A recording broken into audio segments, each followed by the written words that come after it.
Gates of Imagination presents All Quiet on the Western Front by Erich Maria Remarque, translated by A.W. Ween, read by Arthur Lane. This book is to be neither an accusation nor a confession, and least of all an adventure, for death is not an adventure to those who stand face to face with it. It will try simply to tell of a generation of men who, even though they may have escaped its shells, were destroyed by the war. Chapter 1. We are at rest 5 miles behind the front. Yesterday we were relieved, and now our bellies are full of beef and haricot beans. We are satisfied and at peace. Each man has another mess tin full for the evening, and what is more, there is a double ration of sausage and bread. That puts a man in fine trim. We have not had such luck as this for a long time. The cook, with his carroty head, is begging us to eat. He beckons with his ladle to everyone that passes, and spoons him out a great dollop. He does not see how he can empty his stew pot in time for coffee. Tjaden and Muller have produced 2 wash basins, and had them filled up to the brim as a reserve. In Tjaden this is veracity.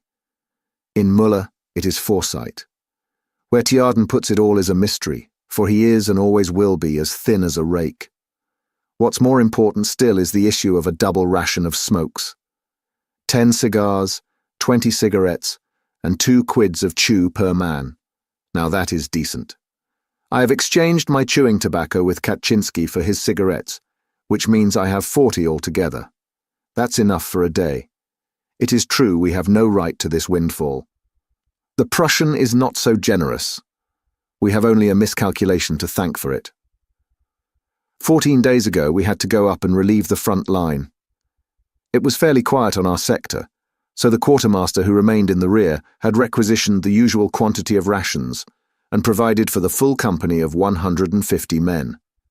But on the last day, an astonishing number of English heavies opened up on us with high explosive, drumming ceaselessly on our position, so that we suffered severely and came back only 80 strong. Last night we moved back and settled down to get a good sleep for once.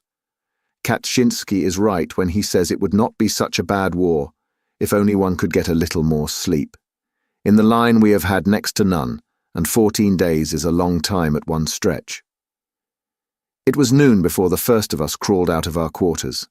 Half an hour later every man had his mess tin, and we gathered at the cookhouse, which smelt greasy and nourishing. At the head of the queue, of course, were the hungriest, little Albert Kropp, the clearest thinker among us, and therefore only a lance corporal. Muller, who still carries his school textbooks with him, dreams of examinations, and during a bombardment mutters propositions in physics.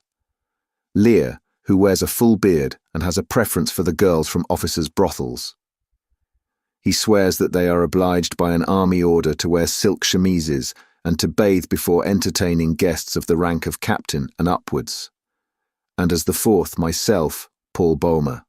And 4 are 19 years of age, and all 4 joined up from the same class as volunteers for the war. Close behind us were our friends, Tjaden, a skinny locksmith of our own age, the biggest eater of the company. He sits down to eat as thin as a grasshopper and gets up as big as a bug in the family way.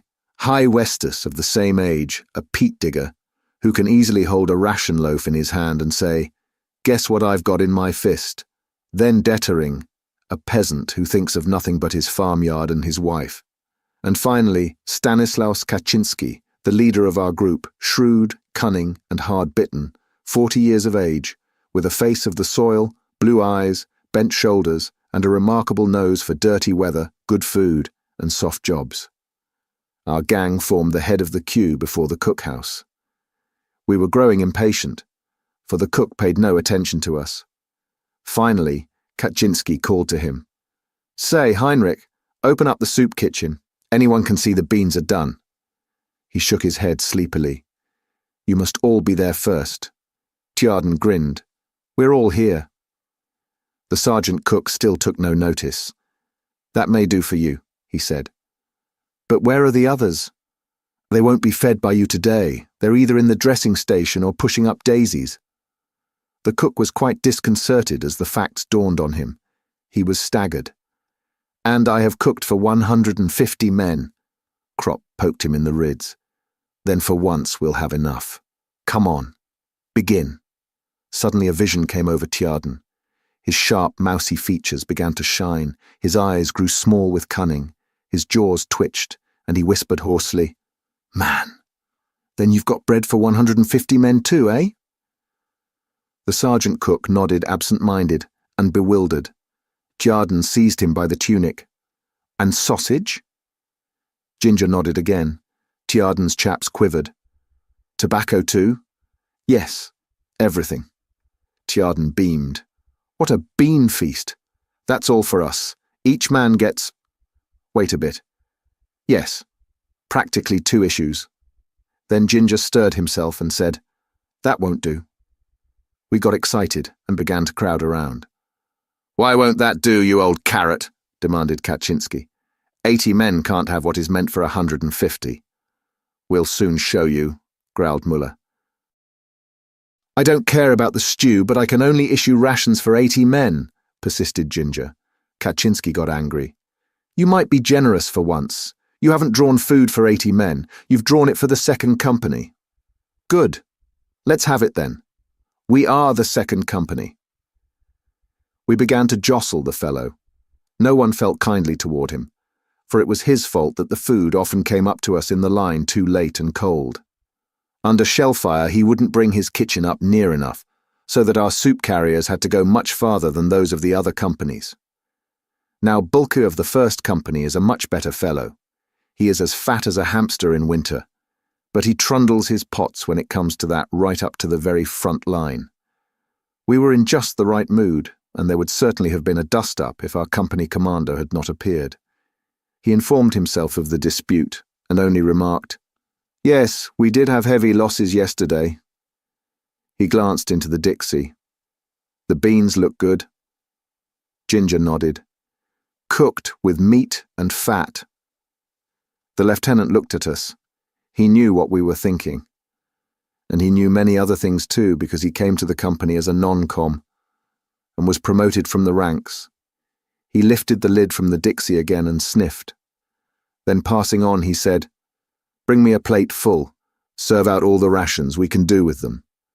Ginger looked sheepish as Tjaden danced round him. "It doesn't cost you anything.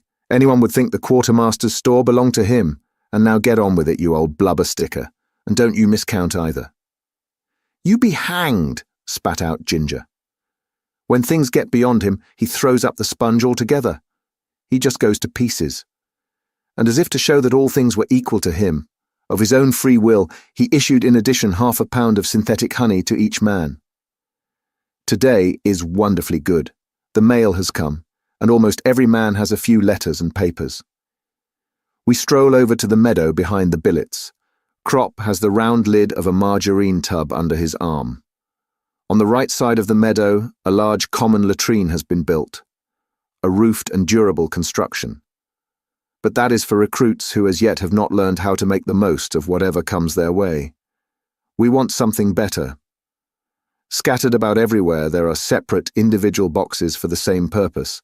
They are square, neat boxes with wooden sides all round and have unimpeachably satisfactory seats.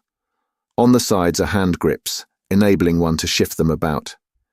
We move 3 together in a ring and sit down comfortably. And it will be 2 hours before we get up again. I well remembered how embarrassed we were as recruits in barracks when we had to use the general latrine. There were no doors and 20 men sat side by side as in a railway carriage, so that they could be reviewed all at one glance, for soldiers must always be under supervision. Since then, we have learned better than to be shy about such trifling immodesties. In time, things far worse than that came easy to us. Here in the open air, though, the business is entirely a pleasure. I no longer understand why we should always have shied at these things before. They are, in fact, just as natural as eating and drinking. We might perhaps have paid no particular attention to them had they not figured so large in our experience, nor been such novelties to our minds. To the old hands they had long been a mere matter of course. The soldier is on friendlier terms than other men with his stomach and intestines. 3/4 of his vocabulary is derived from these regions, and they give an intimate flavor to expressions of his greatest joy as well as of his deepest indignation. It is impossible to express oneself in any other way so clearly and pithily. Our families and our teachers will be shocked when we go home, but here it is the universal language. Enforced publicity has, in our eyes, restored the character of complete innocence to all these things. More than that, they are so much a matter of course that their comfortable performance is fully as much enjoyed as the playing of a safe, top-running flush. Not for nothing was the word latrine rumour invented. These places are the regimental gossip shops and common rooms. We feel ourselves for the time being better off than in any palatial white-tiled convenience. There it can only be hygienic. Here it is beautiful. These are wonderfully carefree hours. Over us is the blue sky. On the horizon float the bright yellow sunlit observation balloons and the many little white clouds of the anti-aircraft shells. Often they rise in a sheaf as they follow after an airman. We hear the muffled rumble of the front only as very distant thunder. Bumblebees droning by quite drown it. Around us stretches the flowery meadow. The grasses sway their tall spears. The white butterflies flutter around and float on the soft, warm wind of the late summer. We read letters and newspapers and smoke. We take off our caps and lay them down beside us. The wind plays with our hair. It plays with our words and thoughts. The 3 boxes stand in the midst of the glowing red field poppies. We set the lid of the margarine tub on our knees, and so have a good table for a game of scat. Krop has the cards with him. After every misère ouverte, we have a round of nap. One could sit like this forever. The notes of an accordion float across from the billets. Often we lay aside the cards and look about us. One of us will say, "Well, boys," or "It was a near thing that time." And for a moment we fall silent. There is in each of us a feeling of constraint. We are all sensible of it. It needs no words to communicate it. It might easily have happened that we should not be sitting here on our boxes today. It came damn near to that. And so, everything is new and brave. Red poppies and good food, cigarettes and summer breeze. Krop asks, "Anyone seen Kemmerich lately?" "He's up at St. Joseph's," I tell him. Müller explains that he has a flesh wound in his thigh. A good blighty. We decide to go and see him this afternoon. Krop pulls out a letter. "Kantorek sends you all his best wishes." We laugh. Müller throws his cigarette away and says, "I wish he was here." Kantorek had been our schoolmaster, a stern little man in a grey tailcoat, with a face like a shrew mouse. He was about the same size as Corporal Himmelstoss, the terror of Klosterberg. It is very queer that the unhappiness of the world is so often brought on by small men. They are so much more energetic and uncompromising than the big fellows. I've always taken good care to keep out of sections with small company commanders. They are mostly confounded little martinets. During drill time, Kantorek gave us long lectures until the whole of our class went, under his shepherding, to the district commandant and volunteered. I can see him now as he used to glare at us through his spectacles and say in a moving voice, "Won't you join up, comrades?"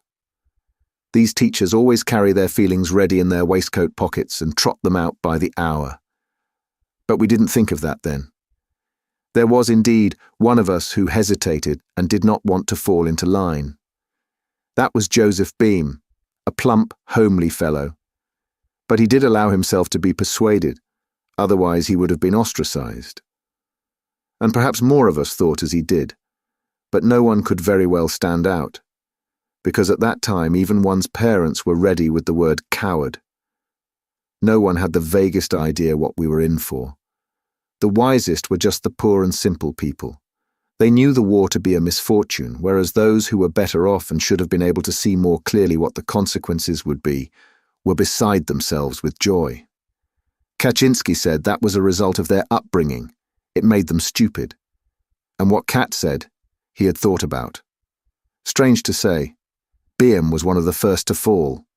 He got hit in the eye during an attack, and we left him lying for dead. We couldn't bring him with us, because we had to come back helter-skelter. In the afternoon, suddenly we heard him call, and saw him crawling about in no man's land. He had only been knocked unconscious. Because he could not see and was mad with pain, he failed to keep under cover, and so was shot down before anyone could go and fetch him in. Naturally, we couldn't blame Kantorek for this. Where would the world be if one brought every man to book? There were thousands of Kantoreks, all of whom were convinced that they were acting for the best in a way that cost them nothing, and that is why they let us down so badly. For us lads of 18, they ought to have been mediators and guides to the world of maturity, the world of work, of duty, of culture, of progress, to the future. We often made fun of them and played jokes on them, but in our hearts we trusted them. The idea of authority, which they represented, was associated in our minds with a greater insight and a more humane wisdom. But the first death we saw shattered this belief. We had to recognize that our generation was more to be trusted than theirs. They surpassed us only in phrases and in cleverness. The first bombardment showed us our mistake, and under it the world as they had taught it to us broke in pieces. While they continued to write and talk, we saw the wounded and dying. While they taught that duty to one's country is the greatest thing, we already knew that death throes are stronger. But for all that, we were no mutineers, no deserters, no cowards. They were very free with all these expressions. We loved our country as much as they. We went courageously into every action. But also we distinguished the false from true. We had suddenly learned to see. And we saw that there was nothing of their world left. We were all at once terribly alone. And alone we must see it through. Before going over to see Remarque, we pack up his things. He will need them on the way back. In the dressing station there is great activity. It reeks as ever of carbolic, pus, and sweat. We are accustomed to a good deal in the billets, but this makes us feel faint. We asked for Remarque. He lies in a large room and receives us with feeble expressions of joy and helpless agitation. While he was unconscious, someone had stolen his watch. Müller shakes his head. I always told you that nobody should carry as good a watch as that. Müller is rather crude and tactless, otherwise he would hold his tongue, for anybody can see that Remarque will never come out of this place again. Whether he finds his watch or not will make no difference. At the most, one will only be able to send it to his people. How goes it, Franz? Asks Kropp. Remarque's head sinks. Not so bad. But I have such a damned pain in my foot. We look at his bed covering. His leg lies under a wire basket. The bed covering arches over it. I kick Müller on the shin, for he is just about to tell Remarque what the orderlies told us outside, that Remarque has lost his foot. The leg is amputated. He looks ghastly, yellow and wan. In his face there are already the strained lines that we know so well. We have seen them now hundreds of times. They are not so much lines as marks. Under the skin the life no longer pulses. It has already pressed out the boundaries of the body. Death is working through from within. It already has command in the eyes. Here lies our comrade Remarque, who a little while ago was roasting horseflesh with us and squatting in the shell holes. He it is still, and yet it is not he any longer. His features have become uncertain and faint, like a photographic plate from which two pictures have been taken. Even his voice sounds like ashes. I think of the time when we went away. His mother, a good plump matron, brought him to the station. She wept continually. Her face was bloated and swollen. Remarque felt embarrassed, for she was the least composed of all. She simply dissolved into fat and water. Then she caught sight of me and took hold of my arm again and again, and implored me to look after Franz out there. Indeed, he did have a face like a child.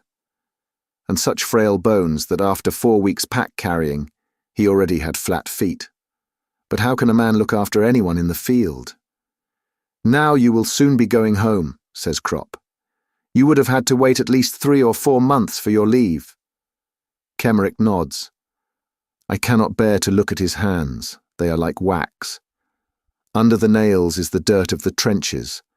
It shows through blue-black like poison. It strikes me that these nails will continue to grow like lean, fantastic cellar plants, long after Kemerick breathes no more. I see the picture before me.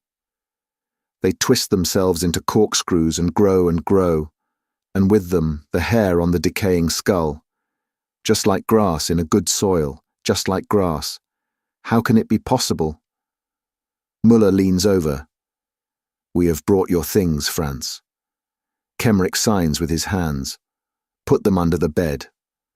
Muller does so. Kemerick starts on again about the watch. How can one calm him without making him suspicious? Muller reappears with a pair of airman's boots. They are fine English boots of soft yellow leather, which reach to the knees and lace up all the way. They are things to be coveted. Muller is delighted at the sight of them. He matches their soles against his own clumsy boots and says, "Will you be taking them with you then, Franz?" We all three have the same thought. Even if he should get better, he would be able to use only one. They are no use to him. But as things are now, it is a pity that they should stay here. The orderlies will of course grab them as soon as he is dead. "Won't you leave them with us?" Muller repeats. Kemerick doesn't want to. They are his most prized possessions. "Well, we could exchange," suggests Muller again. "Out here one can make some use of them." Still, Kemerick is not to be moved. I tread on Muller's foot. Reluctantly, he puts the fine boots back again under the bed. We talk a little more and then take our leave. "Cheerio, Franz." I promise him to come back in the morning. Muller talks of doing so too. He is thinking of the lace-up boots and means to be on the spot. Kemerick groans. He is feverish. We get hold of an orderly outside and ask him to give Kemerick a dose of morphia. He refuses. "If we were to give morphia to everyone, we would have to have tubs full." "You only attend to officers properly," says Crop viciously. I hastily intervene and give him a cigarette. He takes it. "Are you usually allowed to give it then?" I ask him. He is annoyed. "If you don't think so, then why do you ask?" I press a few more cigarettes into his hand. "Do us the favor." "Well, all right," he says. Crop goes in with him. He doesn't trust him and wants to see. We wait outside. Muller returns to the subject of the boots. "They would fit me perfectly. In these boots I get blister after blister. Do you think he will last till tomorrow after drill? If he passes out in the night, we know where the boots—" Crop returns. "Do you think—" he asks. "Done for," says Muller emphatically. We go back to the huts.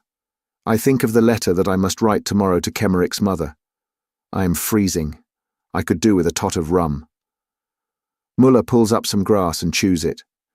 Suddenly little Crop throws his cigarette away, stamps on it savagely, and looking round him with a broken and distracted face stammers, "Damned shit! The damned shit!" We walk on for a long time. Crop has calmed himself. We understand. He saw red. Out here every man gets like that sometime. "What has Kantorek written to you?" Muller asks him. He laughs. "We are the Iron Youth." We all three smile bitterly. Crop rails. He is glad that he can speak. Yes, that's the way they think, these 100,000 Kantoreks. Iron Youth. Youth. We are none of us more than 20 years old. But young? Youth? That is long ago. We are old folk. Chapter 2. It is strange to think that at home in the drawer of my writing table there lies the beginning of a play called Saul and a bundle of poems. Many an evening I have worked over them. We all did something of the kind. But that has become so unreal to me, I cannot comprehend it any more. Our early life is cut off from the moment we came here, and that without our lifting a hand. We often try to look back on it and to find an explanation, but never quite succeed. For us young men of 20, everything is extraordinarily vague, for Krop, Müller, Lear, and for me, for all of us whom Cantorek calls the Iron Youth. All the older men are linked up with their previous life. They have wives, children, occupations and interests. They have a background which is so strong that the war cannot obliterate it. We young men of 20, however, have only our parents, and some perhaps a girl. That is not much, for at our age the influence of parents is at its weakest, and girls have not yet got a hold over us. Besides this, there was little else, some enthusiasm, a few hobbies, and our school. Beyond this our life did not extend, and of this nothing remains. Cantorek would say that we stood on the threshold of life, and so it would seem. We had as yet taken no root. The war swept us away.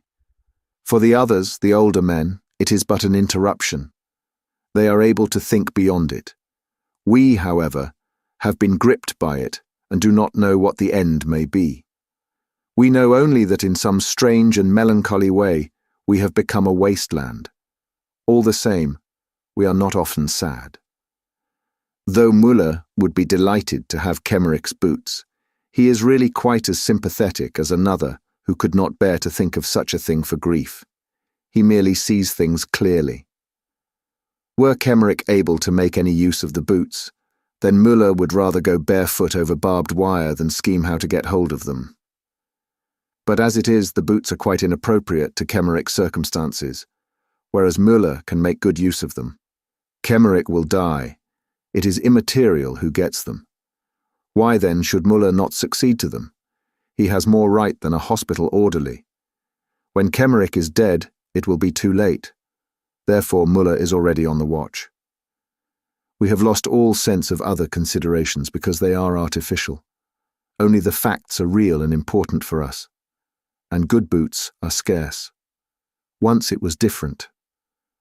When we went to the district commandant to enlist, we were a class of 20 young men, many of whom proudly shaved for the first time before going to the barracks.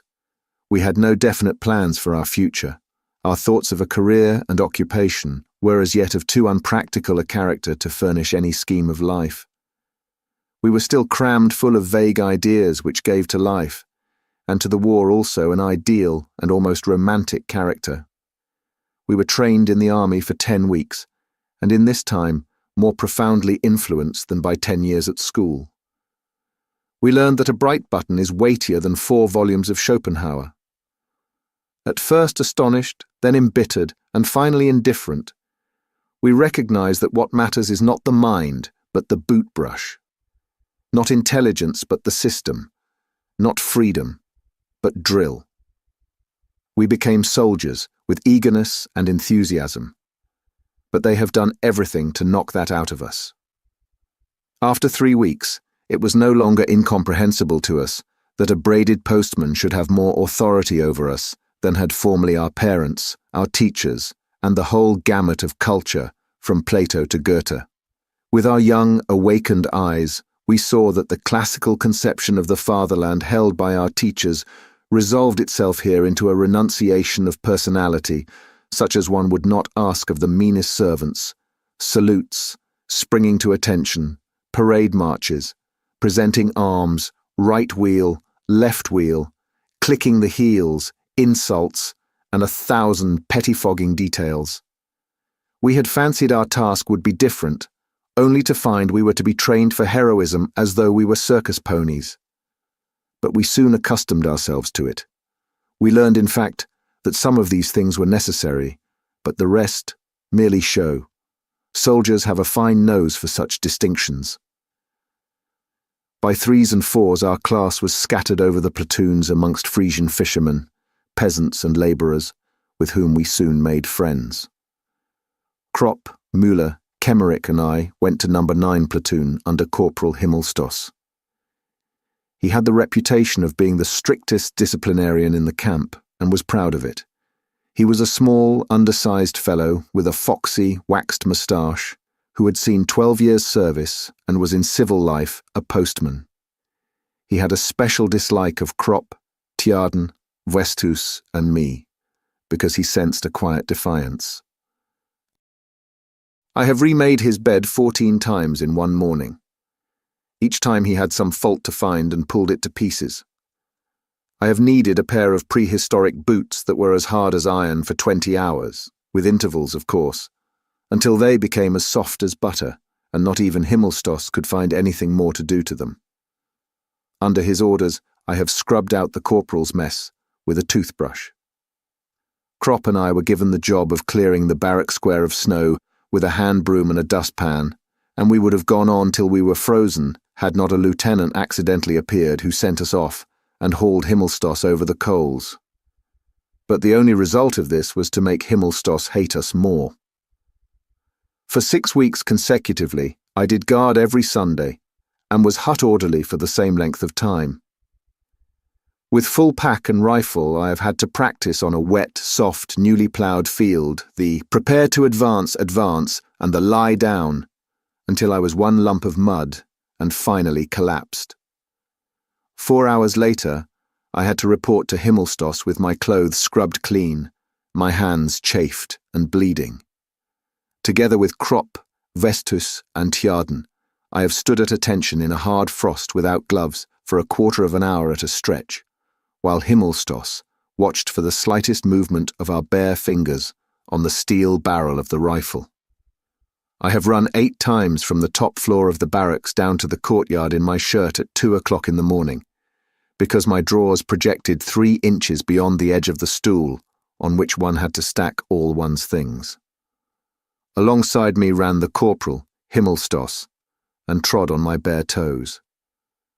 At bayonet practice I had constantly to fight with Himmelstos, I with a heavy iron weapon, whilst he had a handy wooden one with which he easily struck my arms till they were black and blue.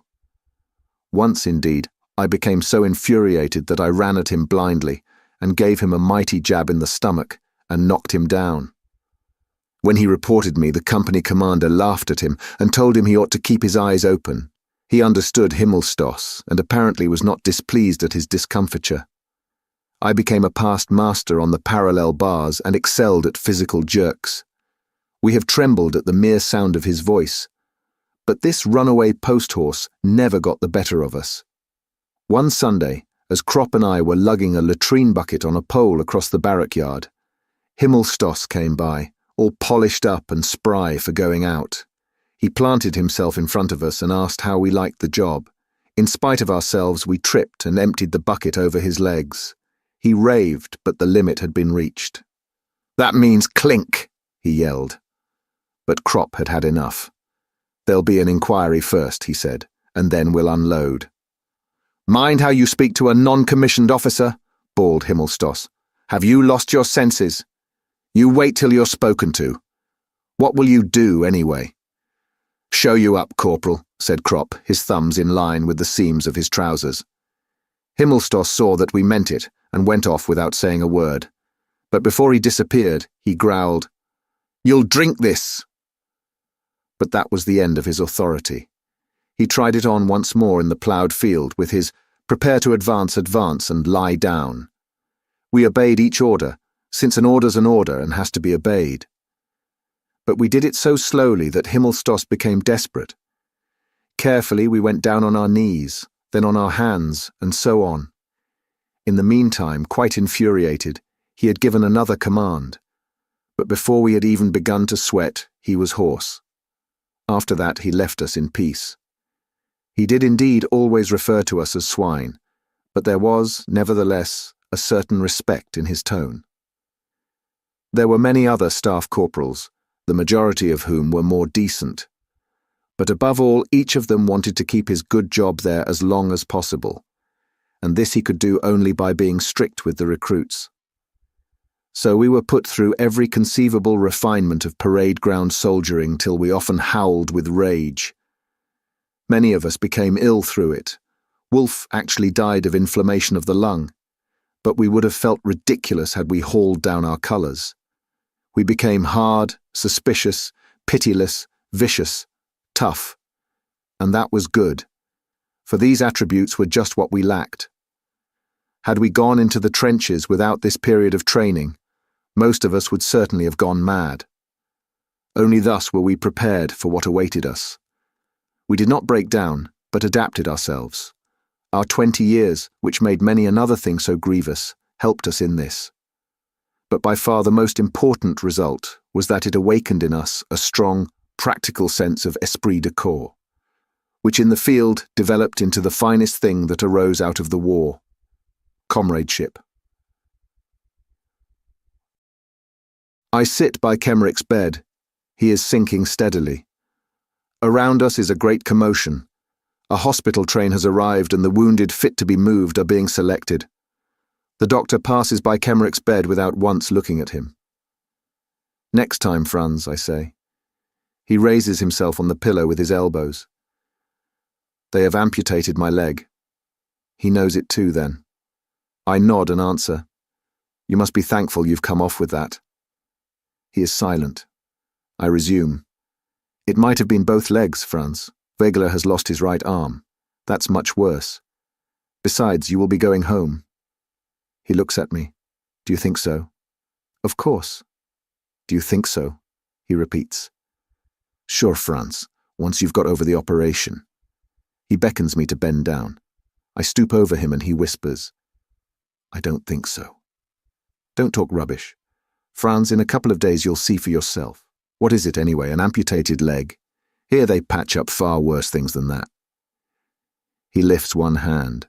"Look here, though, these fingers. That's the result of the operation. Just eat decently and you'll soon be well again. Do they look after you properly?" He points to a dish that is still half full. I get excited. "Franz, you must eat. Eating is the main thing. That looks good too." He turns away. After a pause, he says slowly, "I wanted to become a head forester once." "So you may still," I assure him. "There are splendid artificial limbs now. You'd hardly know there was anything missing. They are fixed onto the muscles. You can move the fingers and work and even write with an artificial hand. And besides, they will always be making new improvements." For a while he lies still. Then he says, "You can take my lace-up boots with you for Muller." I nod and wonder what to say to encourage him. His lips have fallen away. His mouth has become larger. His teeth stick out and look as though they were made of chalk. The flesh melts. The forehead bulges more prominently. The cheekbones protrude. The skeleton is working itself through. The eyes are already sunken in. In a couple of hours it will be over. He is not the first that I have seen thus, but we grew up together, and that always makes it a bit different. I have copied his essays. At school he used to wear a brown coat with a belt and shiny sleeves. He was the only one of us, too, who could do the giant's turn on the horizontal bar. His hair flew in his face like silk when he did it. Kantorek was proud of him, but he couldn't stand cigarettes. His skin was very white.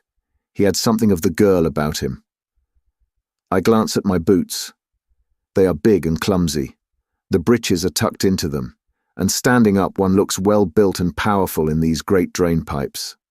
But when we go bathing and strip, suddenly we have slender legs again and slight shoulders.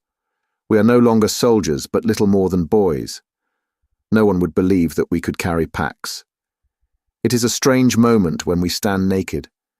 Then we become civilians, and almost feel ourselves to be so. When bathing, Franz Kemmerich looked as slight and frail as a child. There he lies now. But why? The whole world ought to pass by this bed and say, "That is Franz Kemmerich, 19.5 years old. He doesn't want to die. Let him not die." My thoughts become confused. This atmosphere of carbolic and gangrene clogs the lungs. It is a thick gruel. It suffocates. It grows dark. Kemmerich's face changes colour. It lifts from the pillow and is so pale that it gleams. The mouth moves slightly. I draw near to him. He whispers, "If you find my watch, send it home." I do not reply. It is no use any more. No one can console him. I am wretched with helplessness. This forehead with its hollow temples, this mouth that now seems all teeth, this sharp nose, and the fat, weeping woman at home to whom I must write. If only the letter were sent off already. Hospital orderlies go to and fro with bottles and pails. One of them comes up, casts a glance at Remarque, and goes away again. You can see he is waiting. Apparently he wants the bed. I bend over Franz and talk to him as though that could save him. Perhaps you will go to the convalescent home at Klosterberg, among the villas, Franz. Then you can look out from the window across the fields to the 2 trees on the horizon. It is the loveliest time of the year now, when the corn ripens. At evening, the fields in the sunlight look like mother of pearl. And the lane of poplars by the Klosterbach, where we used to catch sticklebacks. You can build an aquarium again and keep fish in it, and you can go without asking anyone. You can even play the piano if you want to. I lean down over his face, which lies in the shadow. He still breathes, lightly. His face is wet. He is crying. What a fine mess I have made of it with my foolish talk. But Franz, I put my arm round his shoulder and put my face against his. Will you sleep now? He doesn't answer. The tears run down his cheeks. I would like to wipe them away, but my handkerchief is too dirty. An hour passes. I sit tensely and watch his every movement, in case he may perhaps say something. What if he were to open his mouth and cry out? But he only weeps, his head turned aside. He does not speak of his mother or his brothers and sisters. He says nothing, all that lies behind him. He is entirely alone now, with his little life of 19 years, and cries because it leaves him. This is the most disturbing and hardest parting that I ever have seen, although it was pretty bad too with Tijan, who called for his mother, a big bear of a fellow who, with wild eyes full of terror, held off the doctor from his bed with a dagger until he collapsed. Suddenly, Remarque groans and begins to gurgle. I jump up, stumble outside and demand, "Where is the doctor? Where is the doctor?" As I catch sight of the white apron, I seize hold of it. "Come quick. Franz Remarque is dying." He frees himself and asks an orderly standing by, "Which will that be?" He says, "Bed 26, amputated thigh." He sniffs. "How should I know anything about it? I've amputated 5 legs today." He shoves me away, says to the hospital orderly, "You see to it," and hurries off to the operating room. I tremble with rage as I go along with the orderly. The man looks at me and says, "One operation after another since 5 o'clock this morning. You know, today alone there have been 16 deaths. Yours is the 17th. There will probably be 20 altogether." I become faint. All at once I cannot do any more. I won't revile any more. It is senseless. I could drop down and never rise up again. We are by Remarque's bed. He is dead. The face is still wet from the tears. The eyes are half open and yellow like old horn buttons. The orderly pokes me in the ribs. "Are you taking his things with you?" I nod.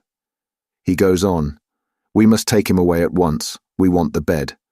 Outside they are lying on the floor. I collect Remarque's things and untie his identification disc. The orderly asks about the pay book. I say that it is probably in the orderly room, and go. Behind me they are already hauling Franz onto a waterproof sheet. Outside the door I am aware of the darkness and the wind as a deliverance. I breathe as deep as I can, and feel the breeze in my face, warm and soft as never before. Thoughts of girls, of flowery meadows, of white clouds suddenly come into my head. My feet begin to move forward in my boots. I go quicker. I run. Soldiers pass by me. I hear their voices without understanding. The earth is streaming with forces which pour into me through the soles of my feet. The night crackles electrically. The front thunders like a concert of drums. My limbs move supplely. I feel my joints strong. I breathe the air deeply. The night lives. I live. I feel a hunger, greater than comes from the belly alone. Müller stands in front of the hut waiting for me. I give him the boots. We go in and he tries them on. They fit well. He roots among his supplies and offers me a fine piece of saveloy. With it goes hot tea and rum. Chapter 3. Reinforcements have arrived. The vacancies have been filled and the sacks of straw in the huts are already booked. Some of them are old hands, but there are 25 men of a later draft from the base. They are about 2 years younger than us. Crop nudges me. Seen the infants? I nod. We stick out our chests, shave in the open, shove our hands in our pockets, inspect the recruits, and feel ourselves Stone Age veterans. Kaczynski joins us. We stroll past the horse boxes and go over to the reinforcements, who are already being issued with gas masks and coffee. Long time since you've had anything decent to eat, eh? Cat asks one of the youngsters. He grimaces. For breakfast, turnip bread. Lunch, turnip stew. Supper, turnip cutlets and turnip salad. Cat gives a knowing whistle. Bread made of turnips? You've been in luck. It's nothing new for it to be made of sawdust. But what do you say to haricot beans? Have some? The youngster turns red. You can't kid me. Kaczynski merely says, Fetch your mess tin. We follow curiously. He takes us to a tub beside his straw sack. Sure enough, it is half full of beef and beans. Kaczynski plants himself in front of it like a general and says, Sharp eyes and light fingers, that's what the Prussians say. We are surprised. Great guts, Cat. How did you come by that? I ask him. Ginger was glad I took it. I gave him 3 pieces of parachute silk for it. Cold beans taste fine too. Patronizingly, he gives the youngster a portion and says, Next time you come with your mess tin, have a cigar or a chew of tobacco in your other hand. Get me? Then he turns to us. You get off scot-free, of course. We couldn't do without Kaczynski. He has a 6th sense. There are such people everywhere, but one does not appreciate it at first. Every company has 1 or 2. Kaczynski is the smartest I know. By trade he is a cobbler, I believe, but that hasn't anything to do with it. He understands all trades. It's a good thing to be friends with him, as Crop and I are, and High Westus too, more or less. But High is rather the executive arm, operating under Cat's orders when things come to blows. For that he has his qualifications. For example, we land at night in some entirely unknown spot, a sorry hole, that has been eaten out to the very walls. We are quartered in a small dark factory adapted to the purpose. There are beds in it, or rather bunks, a couple of wooden beams over which wire netting is stretched. Wire netting is hard, and there's nothing to put on it. Our waterproof sheets are too thin. We use our blankets to cover ourselves. Cat looks at the place and then says to High Westus, Come with me. They go off to explore. Half an hour later they are back again, with arms full of straw. Cat has found a horse box with straw in it. Now we might sleep if we weren't so terribly hungry. Crop asks an artilleryman who has been some time in this neighbourhood. Is there a canteen anywhere abouts? Is there a what? He laughs. There's nothing to be had here. You won't find so much as a crust of bread here. Aren't there any inhabitants here at all, then? He spits. Yes, a few, but they hang round the cookhouse and beg. That's a bad business. Then we'll have to pull in our belts and wait till the rations come up in the morning. But I see Cat has put on his cap. Where to, Cat? I ask. Just to explore the place a bit. He strolls off. The artilleryman grins scornfully. Go ahead and explore, but don't strain yourself in carrying what you find. Disappointed, we lie down and consider whether we couldn't have a go at the iron rations. But it's too risky, so we try to get a wink of sleep. Crop divides a cigarette and hands me half. Tjarden gives an account of his national dish, broad beans and bacon. He despises it when not flavoured with bog myrtle. And for God's sake, let it all be cooked together, not the potatoes, the beans and the bacon separately. Someone growls that he will pound Tjarden into bog myrtle if he doesn't shut up. Then all becomes quiet in the big room, only the candles flickering from the necks of a couple of bottles, and the artilleryman spitting every now and then. We are just dozing off when the door opens and Cat appears. I think I must be dreaming. He has 2 loaves of bread under his arm and a blood-stained sandbag full of horseflesh in his hand. The artilleryman's pipe drops from his mouth. He feels the bread. "Real bread, by God, and still hot too?" Cat gives no explanation. He has the bread, the rest doesn't matter. I'm sure that if he were planted down in the middle of the desert, in half an hour he would have gathered together a supper of roast meat, dates and wine. "Cut some wood," he says curtly to Hai. Then he hauls out a frying pan from under his coat and a handful of salt as well as a lump of fat from his pocket. He has thought of everything. Hai makes a fire on the floor. It lights up the empty room of the factory. We climb out of bed. The artilleryman hesitates. He wonders whether to praise Cat and so perhaps gain a little for himself. But Kaczynski doesn't even see him. He might as well be thin air. He goes off cursing. Cat knows the way to roast horseflesh so that it's tender. It shouldn't be put straight into the pan. That makes it tough. It should be boiled first in a little water. With our knives, we squat round in a circle and fill our bellies. That is Cat. If for 1 hour in a year something eatable were to be had in some one place only, within that hour, as if moved by a vision, he would put on his cap, go out and walk directly there, as though following a compass, and find it. He finds everything, if it is cold, a small stove and wood, hay and straw, a table and chairs, but above all, food. It is uncanny. One would think he conjured it out of the air. His masterpiece was 4 boxes of lobsters. Admittedly, we would rather have had a good beefsteak. We have settled ourselves on the sunny side of the hut. There is a smell of tar, of summer, and of sweaty feet. Cat sits beside me. He likes to talk. Today we have done an hour's saluting drill because Tjaarden failed to salute a major smartly enough. Cat can't get it out of his head. "You take it from me. We are losing the war because we can salute too well," he says. Krop stalks up with his breeches rolled up and his feet bare. He lays out his washed socks to dry on the grass. Cat turns his eyes to heaven, lets off a mighty fart and says meditatively, "Every little bean must be heard as well as seen." The two begin to argue. At the same time, they lay a bottle of beer on the result of an air fight that's going on above us. Kaczynski won't budge from the opinion which, as an old front hog, he rhymes, "Give 'em all the same grub and all the same pay, and the war would be over and done in a day." Krop, on the other hand, is a thinker. He proposes that a declaration of war should be a kind of popular festival with entrance tickets and bands, like a bullfight. Then in the arena the ministers and generals of the 2 countries, dressed in bathing drawers and armed with clubs, can have it out among themselves.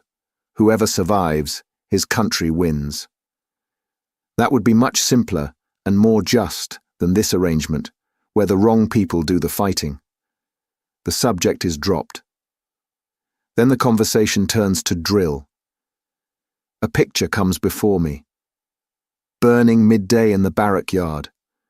The heat hangs over the square. The barracks are deserted. Everything sleeps. All one hears is the drummers practicing. They have installed themselves somewhere and practice brokenly, dully, monotonously. What a concord. Midday heat, barrack square, and drummers beating.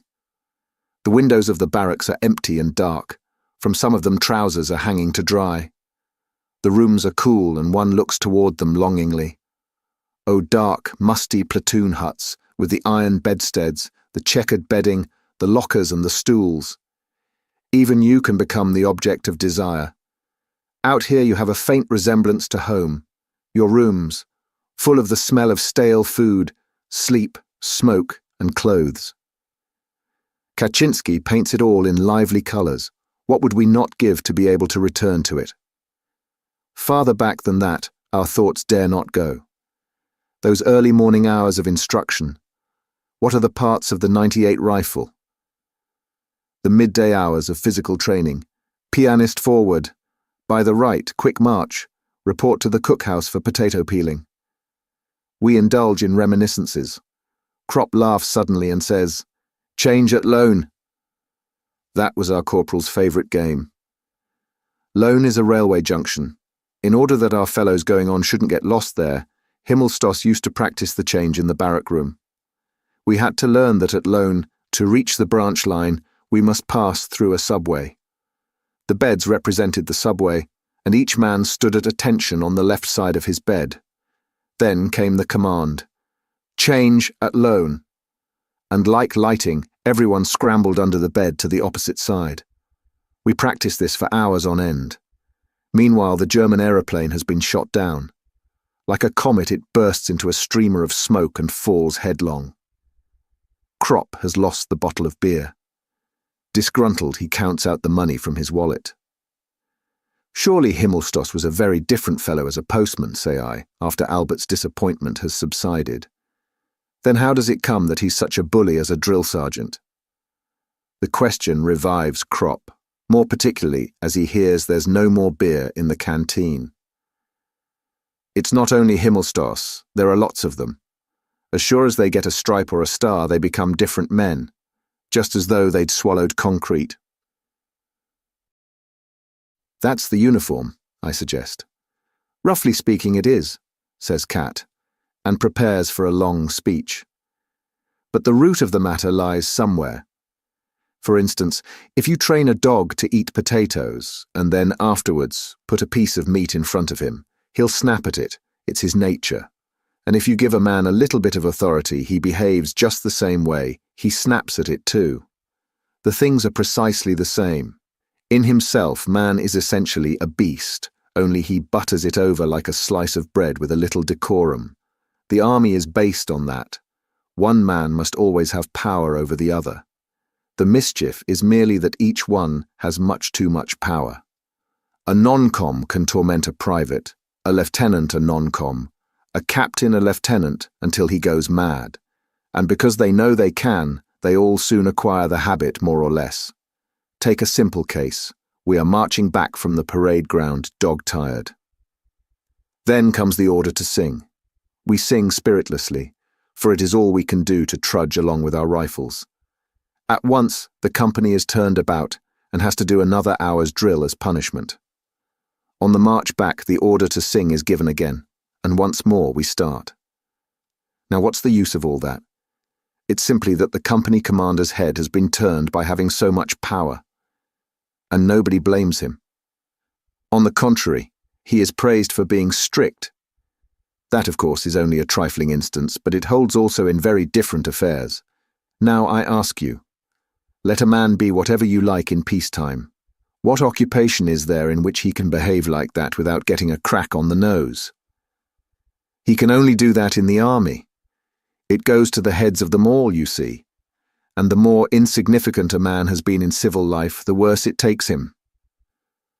They say, of course, there must be discipline, ventures Krop meditatively. True, growls Kat. They always do. And it may be so. Still, it oughtn't to become an abuse. But you try to explain that to a blacksmith or a labourer or a workman. You try to make that clear to a peasant, and that's what most of them are here. All he sees is that he has been put through the mill and sent to the front, but he knows well enough what he must do and what not. It's simply amazing, I tell you, that the ordinary Tommy sticks it all up here in the front line. Simply amazing. No one protests. Everyone knows that drill ceases only in the front line and begins again a few miles behind, with all absurdities of saluting and parade. It is an iron law that the soldier must be employed under every circumstance. Here Tjaden comes up, with a flushed face. He is so excited that he stutters. Beaming with satisfaction, he stammers out, "Himmelstoss is on his way. He's coming to the front." Tjaden has a special grudge against Himmelstoss because of the way he educated him in the barracks. Tjaden wets his bed. He does it at night in his sleep.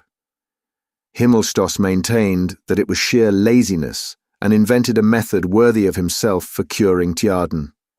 He hunted up another pisser bed, named Kindervater, from a neighbouring hut, and quartered him with Tjaden. In the huts there were the usual bunks, one above the other in pairs, with mattresses of wire netting. Himmelstoss put these two so that one occupied the upper and the other the lower bunk. The man underneath, of course, had a vile time. The next night they were changed over and the lower one put on top so that he could retaliate. That was Himmelstoss's system of self-education. The idea was not low but ill-conceived. Unfortunately, it accomplished nothing, because the first assumption was wrong. It was not laziness in either of them. Anyone who looked at their sallow skin could see that. The matter ended in one of them always sleeping on the floor, where he frequently caught cold. Meanwhile, Hai sits down beside us. He winks at me and rubs his paws thoughtfully. We once spent the finest day of our army life together, the day before we left for the front. We had been allotted to one of the recently formed regiments, but were first to be sent back for equipment to the garrison. Not to the reinforcement depot, of course, but to another barracks. We were due to leave next morning early. In the evening we prepared ourselves to square accounts with Himmelstoss. We had sworn for weeks past to do this. Kropp had even gone so far as to propose entering the postal service in peacetime, in order to be Himmelstoss's superior when he became a postman again. He revelled in the thought of how he would grind him. It was this that made it impossible for him to crush us altogether. We always reckoned that later, at the end of the war, we would have our revenge on him. In the meantime, we decided to give him a good hiding. What could he do to us anyhow if he didn't recognize us and we left early in the morning? We knew which pub he used to visit every evening. Returning to the barracks, he had to go along a dark, uninhabited road. There we waited for him behind a pile of stones. I had a bed cover with me. We trembled with suspense, hoping he would be alone. At last we heard his footstep, which we recognized easily. So often had we heard it in the mornings, as the door flew open and he bawled, "Get up!" "Alone?" whispered Kropp. "Alone." I slipped round the pile of stones with Tjaden. Himmelstoss seemed a little elevated. He was singing. His belt buckle gleamed. He came on unsuspectingly.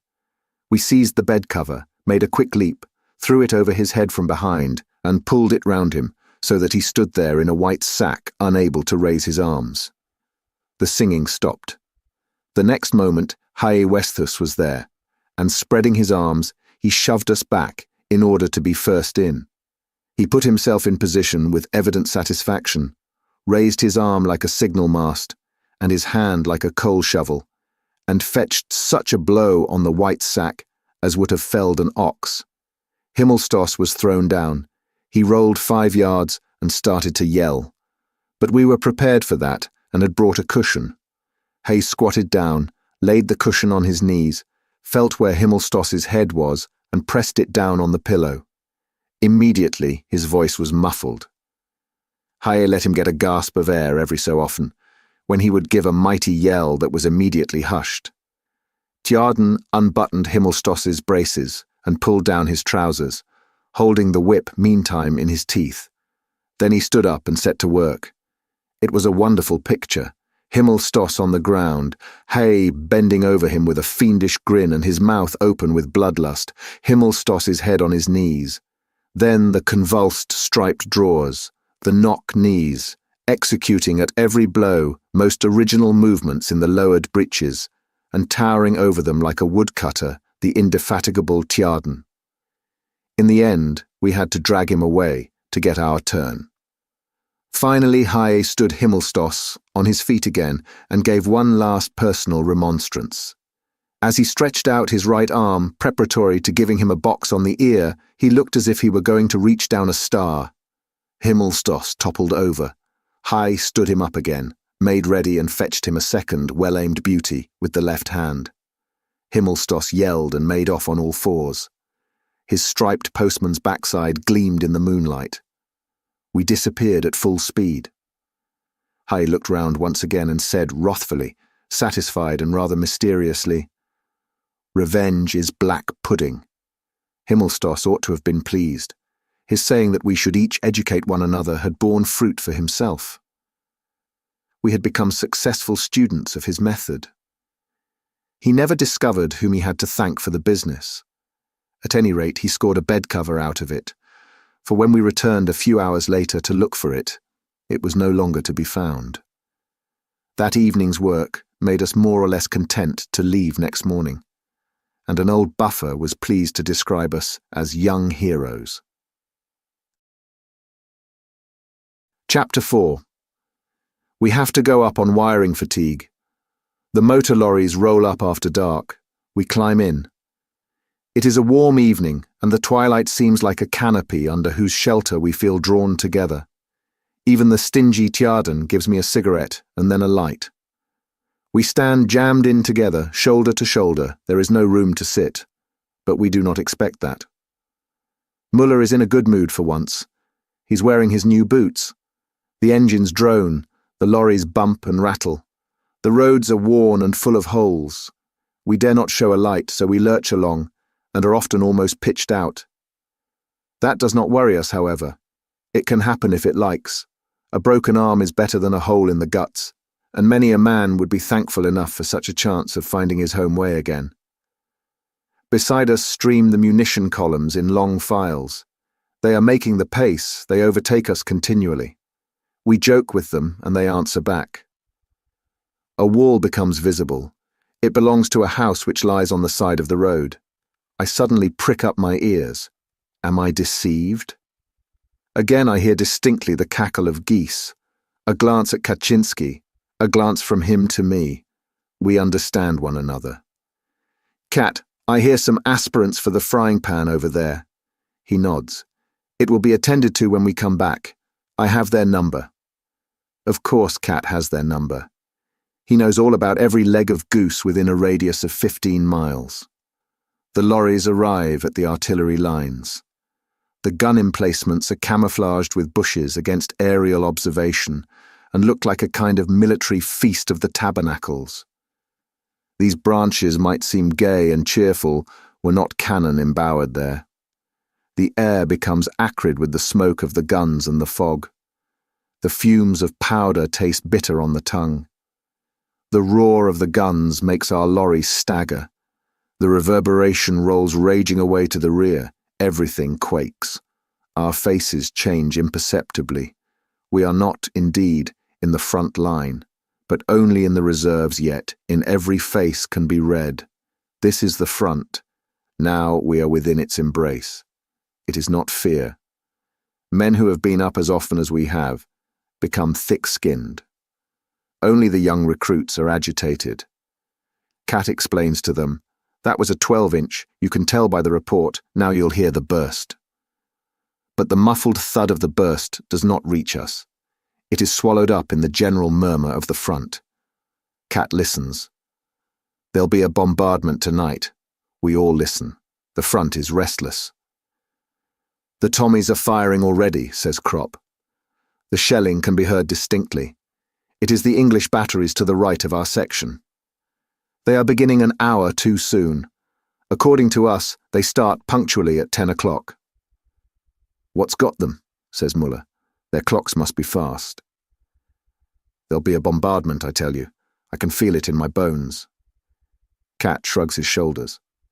3 guns open fire close beside us. The burst of flame shoots across the fog. The guns roar and boom. We shiver and are glad to think that we shall be back in the huts early in the morning. Our faces are neither paler nor more flushed than usual. They are not more tense nor more flabby. And yet they are changed. We feel that in our blood a contact has shot home. That is no figure of speech. It is fact. It is the front, the consciousness of the front that makes this contact. The moment that the first shells whistle over and the air is rent with the explosions, there is suddenly in our veins, in our hands, in our eyes, a tense waiting, a watching, a heightening alertness, a strange sharpening of the senses.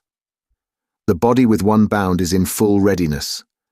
It often seems to me as though it were the vibrating, shuddering air that with a noiseless leap springs upon us, or as though the front itself emitted an electric current which awakened unknown nerve centers. Every time it is the same. We start out for the front plain soldiers, either cheerful or gloomy. Then come the first gun emplacements, and every word of our speech has a new ring. When Cat stands in front of the hut and says, "There'll be a bombardment," that is merely his own opinion. But if he says it here, then the sentence has the sharpness of a bayonet in the moonlight. It cuts clean through the thought. It thrusts nearer and speaks to this unknown thing that is awakened in us, a dark meaning.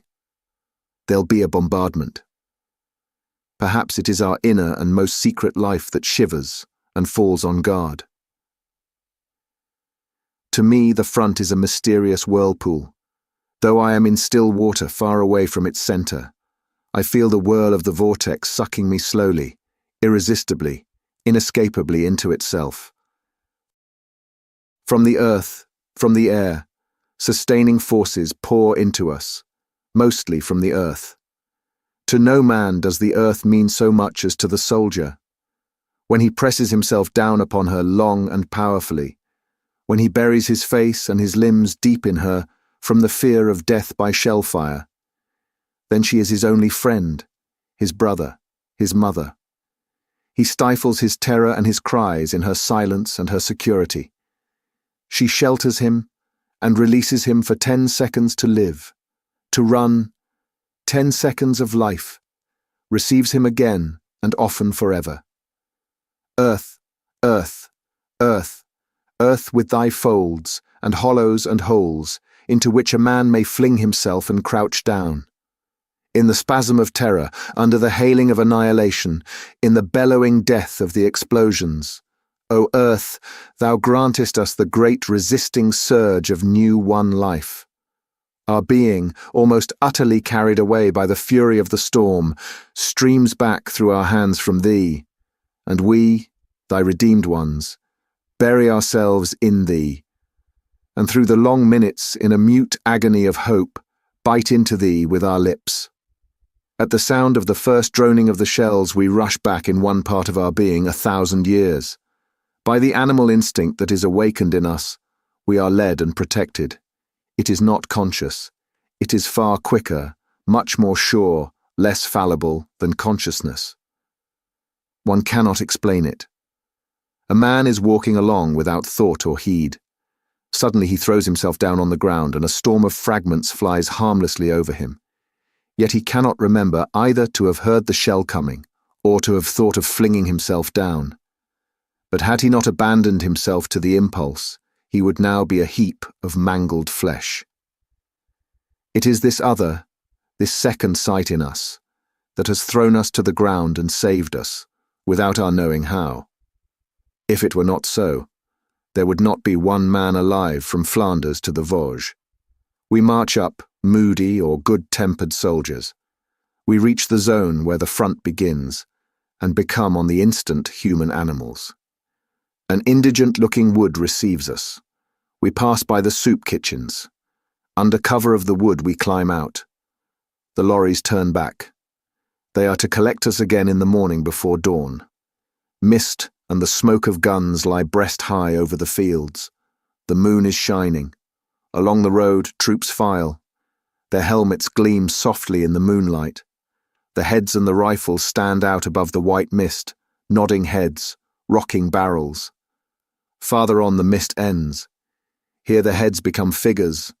Coats, trousers and boots appear out of the mist, as from a milky pool. They become a column.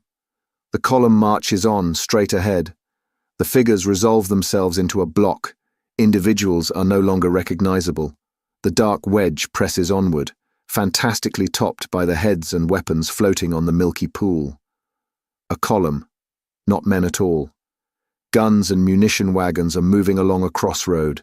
The backs of the horses shine in the moonlight. Their movements are beautiful. They toss their heads, and their eyes gleam. The guns and the wagons float past the dim background of the moonlit landscape. The riders in their steel helmets resemble knights of a forgotten time. It is strangely beautiful and arresting. We push on to the pioneer dump. Some of us load our shoulders with pointed and twisted iron stakes. Others thrust smooth iron rods through rolls of wire and go off with them. The burdens are awkward and heavy. The ground becomes more broken. From ahead come warnings. Look out, Deep shell hole on the left. Mined. Trenches. Our eyes peer out, our feet and our sticks feel in front of us before they take the weight of the body. Suddenly the line halts. I bump my face against the roll of wire carried by the man in front and curse. There are some shell-smashed lorries in the road. Another order, cigarettes and pipes out. We are near the line. In the meantime, it has become pitch dark. We skirt a small wood and then have the front line immediately before us. An uncertain red glow spreads along the skyline from one end to the other. It is in perpetual movement, punctuated with the bursts of flame from the nozzles of the batteries. Balls of light rise up high above it, silver and red spheres which explode and rain down in showers of red, white, and green stars. French rockets go up, which unfold a silk parachute to the air and drift slowly down. They light up everything as bright as day. Their light shines on us, and we see our shadows sharply outlined on the ground. They hover for the space of a minute before they burn out. Immediately fresh ones shoot up in the sky. And again, green, red, and blue stars. Bombardment, says Kat.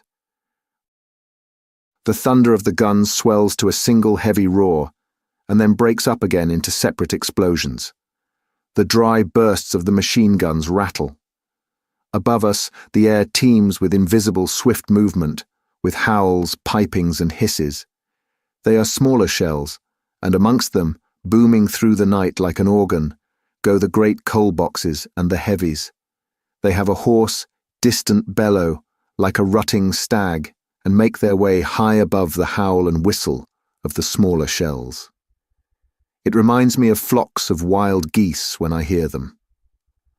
Last autumn, the wild geese flew day after day across the path of the shells. The searchlights begin to sweep the dark sky. They slide along it like gigantic tapering rulers. One of them pauses and quivers a little. Immediately, a second is beside him. A black insect is caught between them and tries to escape. The airman. He hesitates, is blinded, and falls. At regular intervals we ram in the iron stakes. 2 men hold a roll, and the others spool off the barbed wire. It is that awful stuff with close-set, long spikes. I am not used to unrolling it and tear my hand. After a few hours, it is done. But there is still some time before the lorries come. Most of us lie down and sleep. I try also, but it has turned too chilly. We know we are not far from the sea because we are constantly waked by the cold. Once I fall fast asleep. Then wakening suddenly with a start, I do not know where I am. I see the stars, I see the rockets, and for a moment have the impression that I have fallen asleep at a garden fete. I don't know whether it is morning or evening. I lie in the pale cradle of the twilight and listen for soft words which will come, soft and near. Am I crying? I put my hand to my eyes. It is so fantastic. Am I a child? Smooth skin. It lasts only a second. Then I recognize the silhouette of Kaczynski. The old veteran, he sits quietly and smokes his pipe. A covered pipe, of course. When he sees I am awake, he says, "That gave you a fright. It was only a nose cap. It landed in the bushes over there." I sit up. I feel myself strangely alone. It's good Cat is there. He gazes thoughtfully at the front and says, "Mighty fine fireworks if they weren't so dangerous." One lands behind us. Some recruits jump up terrified. A couple of minutes later, another comes over, nearer this time. Cat knocks out his pipe. We're in for it. Then it begins in earnest. We crawl away as well as we can in our haste. The next lands fair amongst us. 2 fellows cry out. Green rockets shoot up on the skyline. Barrage. The mud flies high. Fragments whiz past. The crack of the guns is heard long after the roar of the explosions. Beside us lies a fair-headed recruit in utter terror. He has buried his face in his hands. His helmet has fallen off. I fish hold of it and try to put it back on his head. He looks up, pushes the helmet off, and like a child creeps under my arm, his head close to my breast. The little shoulders heave, shoulders just like Kemmerich's. I let him be. So that the helmet should be of some use, I stick it on his behind. Not for a jest, but out of consideration, since that is his highest part. And though there is plenty of meat there, a shot in it can be damned painful. Besides, a man has to lie for months on his belly in the hospital, and afterwards he would be almost sure to have a limp. It's got someone pretty badly. Cries are heard between the explosions. At last it grows quiet. The fire has lifted over us and is now dropping on the reserves. We risk a look. Red rockets shoot up to the sky. Apparently there's an attack coming. Where we are, it is still quiet. I sit up and shake the recruit by the shoulder. All over, kid. It's all right this time. He looks round him dazedly. You'll get used to it soon, I tell him. He sees his helmet and puts it on. Gradually he comes to. Then suddenly he turns fiery red and looks confused. Cautiously, he reaches his hand to his behind and looks at me dismally. I understand at once. Gun-shy. That wasn't the reason I had stuck his helmet over it. That's no disgrace, I reassure him. Many's the man before you has had his pants full after the first bombardment. Go behind that bush there and throw your underpants away. Get along. He goes off. Things become quieter, but the cries do not cease. What's up, Albert? I ask. A couple of columns over there have got it in the neck. The cries continue. It is not men. They could not cry so terribly. Wounded horses, says Cat. It's unendurable. It is the moaning of the world. It is the martyred creation, wild with anguish, filled with terror and groaning. We are pale. Deterring stands up. God! For God's sake! Shoot them! He is a farmer and very fond of horses. It gets under his skin. Then, as if deliberately, the fire dies down again. The screaming of the beasts becomes louder. One can no longer distinguish whence in this now quiet, silvery landscape it comes. Ghostly, invisible, it is everywhere. Between heaven and earth it rolls on immeasurably. Deterring raves and yells out, shoot them, can't you? Damn you again. They must look after the men first, says Cat quietly. We stand up and try to see where it is. If we could only see the animals, we should be able to endure it better. Muller has a pair of glasses. We see a dark group, bearers with stretchers, and larger black clumps moving about. Those are the wounded horses, but not all of them. Some gallop away in the distance, fall down, and then run on farther. The belly of one is ripped open, the guts trail out. He becomes tangled in them and falls, then he stands up again. Deterring raises up his gun and aims. Cat hits it in the air. Are you mad? Deterring trembles and throws his rifle on the ground. We sit down and hold our ears. But this appalling noise, these groans and screams penetrate. They penetrate everywhere. We can bear almost anything. But now the sweat breaks out on us. We must get up and run no matter where, but where these cries can no longer be heard. And it is not men, only horses. From the dark group stretchers move off again.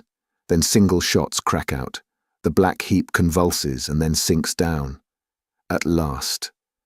But still it is not the end. The men cannot overtake the wounded beasts which fly in their pain, their wide-open mouths full of anguish. One of the men goes down on his knee, a shot. One horse drops, another. The last one props itself on its forelegs and drags itself round in a circle like a merry-go-round. Squatting, it drags round in circles on its stiffened forelegs. Apparently its back is broken. The soldier runs up and shoots it. Slowly, humbly, it sinks to the ground. We take our hands from our ears.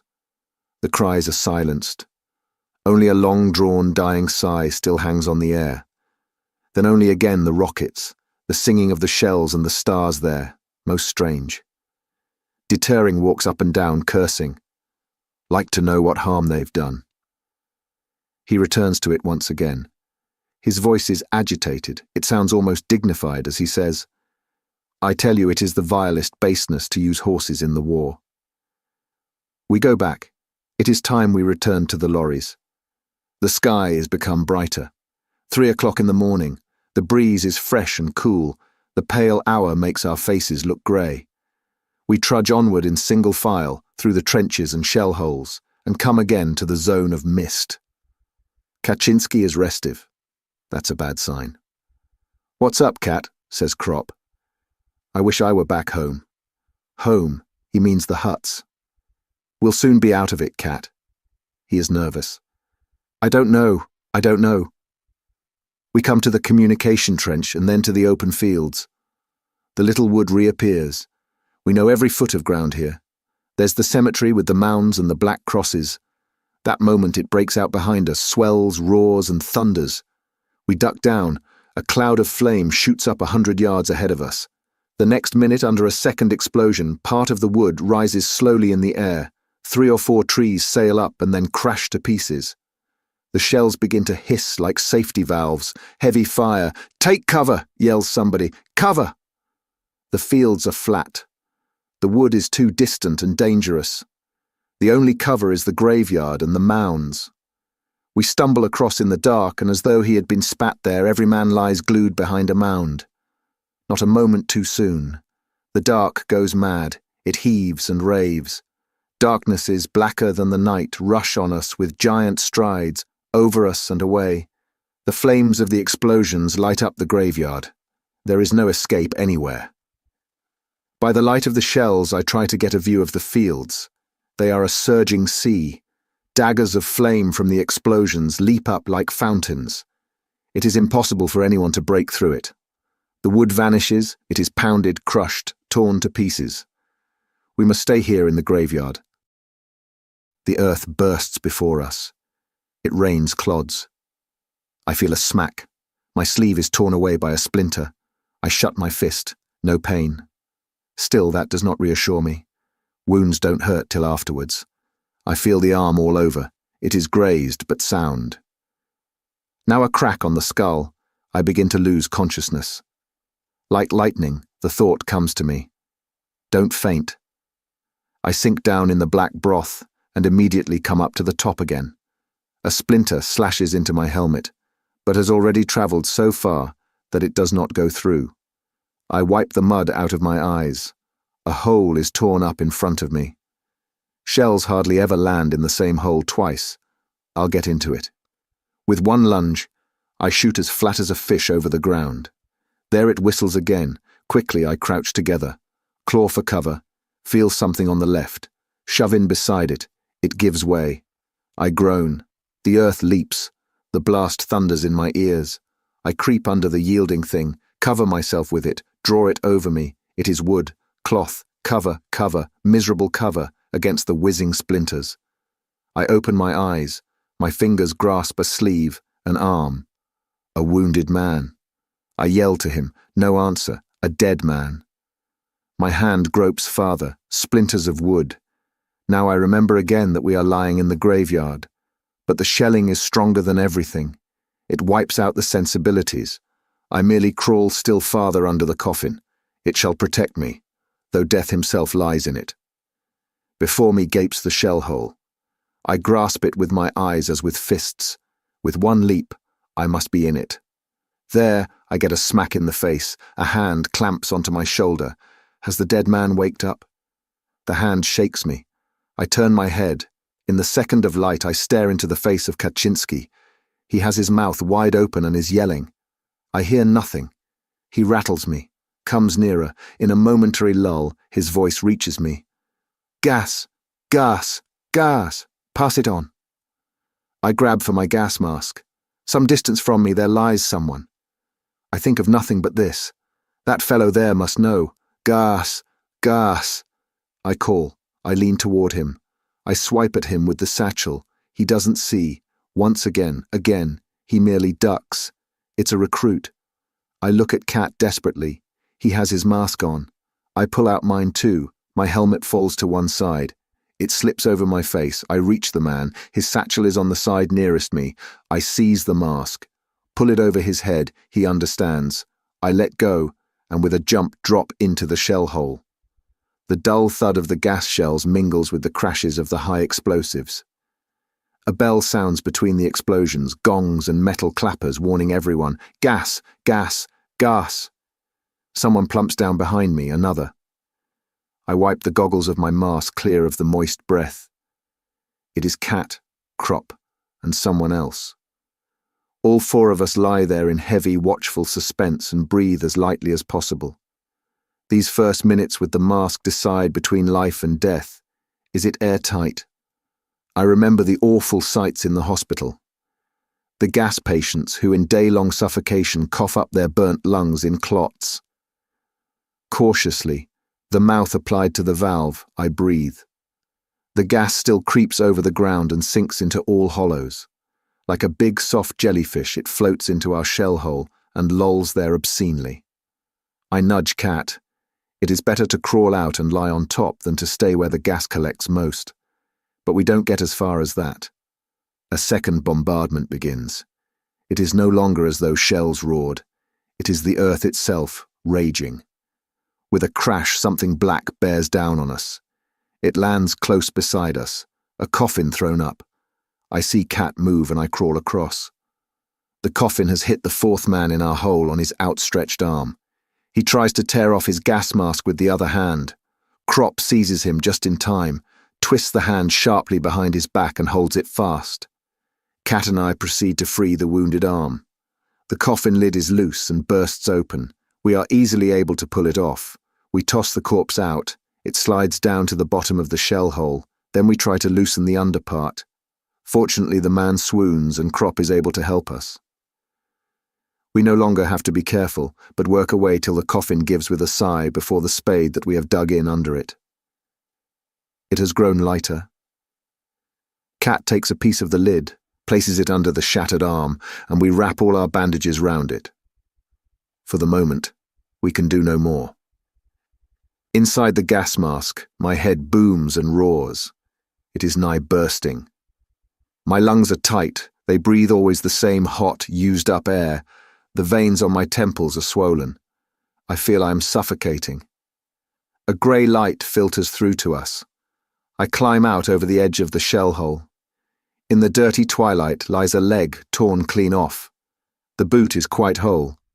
I take that all in at a glance. Now something stands up a few yards distant. I polish the windows. In my excitement, they are immediately dimmed again. I peer through them. The man there no longer wears his mask. I wait some seconds. He has not collapsed. He looks around and makes a few paces. Rattling in my throat, I tear my mask off too and fall down. The air streams into me like cold water. My eyes are bursting. The wave sweeps over me and extinguishes me. The shelling has ceased. I turn towards the crater and beckon to the others. They take off their masks. We lift up the wounded man, one taking his splintered arm, and so we stumble off hastily. The graveyard is a mass of wreckage. Coffins and corpses lie strewn about. They have been killed once again, but each of them that was flung up saved one of us. The hedge is destroyed. The rails of the light railway are torn up and rise stiffly in the air in great arches. Someone lies in front of us. We stop. Crop goes on alone with the wounded man. The man on the ground is a recruit. His hip is covered with blood. He is so exhausted that I feel for my water bottle where I have rum and tea. Cat restrains my hand and stoops over him. "Where's it got you, comrade?" His eyes move. He is too weak to answer. We slit open his trousers carefully. He groans. "Gently, gently. It is much better. If he has been hit in the stomach, he oughtn't to drink anything. There's no vomiting, that's a good sign." We lay the hip bare. It is one mass of mincemeat and bone splinters. The joint has been hit. This lad won't walk any more. I wet his temples with a moistened finger and give him a swig. His eyes move again. We see now that the right arm is bleeding as well. Cat spreads out 2 wads of dressing as wide as possible so that they will cover the wound. I look for something to bind loosely round it. We have nothing more, so I slit up the wounded man's trouser leg still farther in order to use a piece of his underpants as a bandage. But he is wearing none. I now look at him closely. He is the fair-headed boy of a little while ago.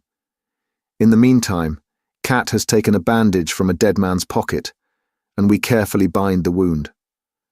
I say to the youngster who looks at us fixedly, "We're going for a stretcher now." Then he opens his mouth and whispers, "Stay here." "We'll be back again soon," says Cat. "We are only going to get a stretcher for you." We don't know if he understands. He whimpers like a child and plucks at us. "Don't go away." Cat looks around and whispers, "Shouldn't we just take a revolver and put an end to it?" The youngster will hardly survive the carrying, and at the most he will only last a few days. What he has gone through so far is nothing to what he's in for till he dies. Now he is numb and feels nothing. In an hour he will become one screaming bundle of intolerable pain. Every day that he can live will be a howling torture. And to whom does it matter whether he has them or not? I nod. Yes, Cat. We ought to put him out of his misery. He stands still a moment. He has made up his mind. We look round, but we are no longer alone. A little group is gathering. From the shell holes and trenches appear heads. We get a stretcher. Cat shakes his head. Such a kid. He repeats it. Young innocents. Our losses are less than was to be expected. 5 killed and 8 wounded. It was in fact quite a short bombardment. 2 of our dead lie in the upturned graves. We merely throw the earth in on them. We go back. We trot off silently in single file, one behind the other. The wounded are taken to the dressing station. The morning is cloudy.